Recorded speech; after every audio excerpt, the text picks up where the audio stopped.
விஜய் சாரோட அடுத்த படமாகி தளபதி 68 உடைய டைட்டில் வந்து பார்த்தீங்கன்னா நேற்று ரிலீஸ் ஆச்சு. அதாவது the GOAT, the greatest of all time அப்படிங்கிற மாதிரி ஒரு ஸ்டில் வந்துச்சு. அதில் வந்து அப்பா லெஃப்ட் சைடு வந்து அப்பாவோட லுக்கையும், ரைட் சைடு வந்து பையனோட லுக்கையும் வந்து பார்த்தீங்கன்னா போர்ட்ரேட் பண்ணி காட்டியிருந்தாங்க. அதோட லுக்கெல்லாம் கலர்ஃபுல் இதெல்லாம் பார்க்கும்போது டைம் ட்ராவல் சம்மந்தப்பட்டது, இல்லை வந்து சயின்ஸ் ஃபிக்ஷன் சம்மந்தப்பட்ட படம் மாதிரிலாம் ஒரு தோற்றம் ஏற்படுது.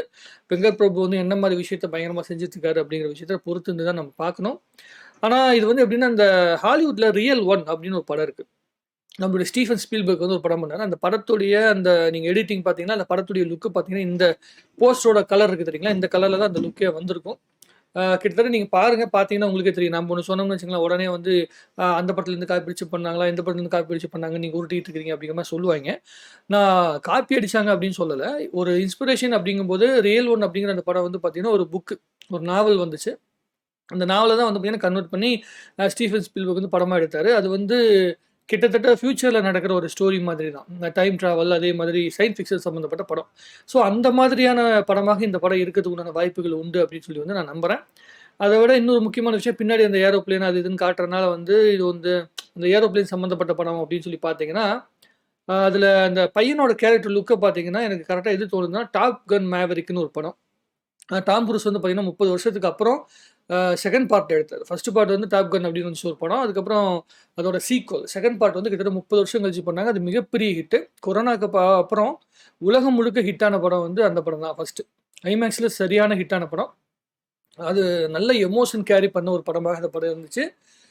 அந்த படத்துடைய தழுவல் மாதிரி, இல்ல அந்த படத்துடைய கான்செப்ட் மாதிரி வந்து பார்த்தீங்கன்னா, இந்த படம் எடுக்கப்பட்டிருக்கா அப்படிங்கிறத பொறுத்து தான் பார்க்கணும். டாப் கன் மேவரிக்ல எப்படி வரும்னா, அவருடைய ஃப்ரெண்டோட பையன வந்து அந்த டீமுக்கு வந்து அக்செப்ட் பண்ணிக்க மாட்டாரு. ஏன்னா ஃப்ரெண்ட் வந்து பார்த்தீங்கன்னா, தனக்கா உயிர விட்டுருப்பாரு.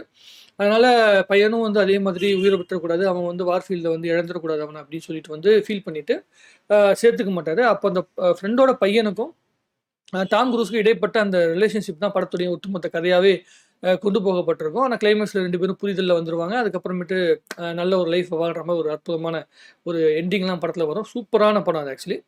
அந்த படத்துல இருந்து அந்த ஃப்ரெண்டோட பையன் அப்படிங்கிறதுக்கு பதிலா வந்து தன்னோட பையனுக்கே வந்து பார்த்தீங்கன்னா, இருக்கிற ரைவல்ரி மாரி படத்த காட்டி, அதுக்கப்புறம் அவங்க 2 பேரும் சேர்ந்து என்ன பண்றாங்க அப்படிங்கிற மாதிரி ஸ்டோரி கொண்டு போனாங்கன்னா, கண்டிப்பா அது ரசிக்கும்படியாக இருக்கு. எப்படி வந்து மாநாடு படம் வந்து பார்க்கும்போது ஏற்கனவே வந்து நெறைய திரைப்படங்கள் ஹாலிவுட்ல வந்திருக்குல்ல. எட்ஜ் ஆஃப் டுமாரோ அப்படிங்கிற மாரி படங்கள்லாம் வந்திருக்கு. ஸோ அந்த மாதிரி படங்கள் வச்சு ஹாலிவுட்லேருந்து நம்ம இன்ஸ்பயர் பண்ணி மாநாடு அப்படிங்கிற படம் எடுக்கும்போது அது எந்த அளவுக்கு பெரிய அளவுக்கு பேசப்பட்டுச்சோ, அதே மாதிரி இந்திய திரைப்படமும் வந்து கரெக்ட்டா இன்ஸ்பயர் பண்ணி சரியான ஆங்கிள்ல குடுக்கும்போது மிகப்பெரிய ஹிட் ஆவதுக்கு உண்டான வாய்ப்புகள் உண்டு. ஸோ பொறுத்திருந்து பார்ப்போம். விஜய் சார் வந்து இப்படி சயன்ஸ் ஃபிக்ஷன் படத்துலயோ, இல்ல டைம் டிராவல் படத்துல நடிக்கிறாருன்னா, அது ரொம்ப புதுமையான விஷயம். அத எப்படி கேரி பண்றாரு அப்படிங்கிற விஷயத்த நம்ம பொறுத்திருந்து தான் பார்க்கணும். அதற்கு பிறகு வந்து யுவன் சங்கர் ராஜா அவர்கள் வந்து பார்த்தீங்கன்னா, ஏற்கனவே விஜய் சார் மியூசிக் பண்ணியிருக்காரு. பாட்டுலாம் ரொம்ப நல்லாயிருக்கும். படம் சரியா போகாம போயிருச்சு. ஸோ இந்த திரைப்படம் வந்து பாட்டு நல்லா வந்து படமும் நல்லா போகும் அப்படின்னு சொல்லி வந்து நம்ம நம்பலாம். மத்தபடி உங்களுக்கு இந்த படத்த பத்தி, இந்த போஸ்டர் பத்தி பார்த்ததுக்கப்புறம் உங்களுக்கு என்ன தோணுது அப்படிங்கிற விஷயத்த கமெண்ட்ல எழுதுங்க. நம்ம இன்னும் நெறைய பேசுவோம். நன்றி. வணக்கம்.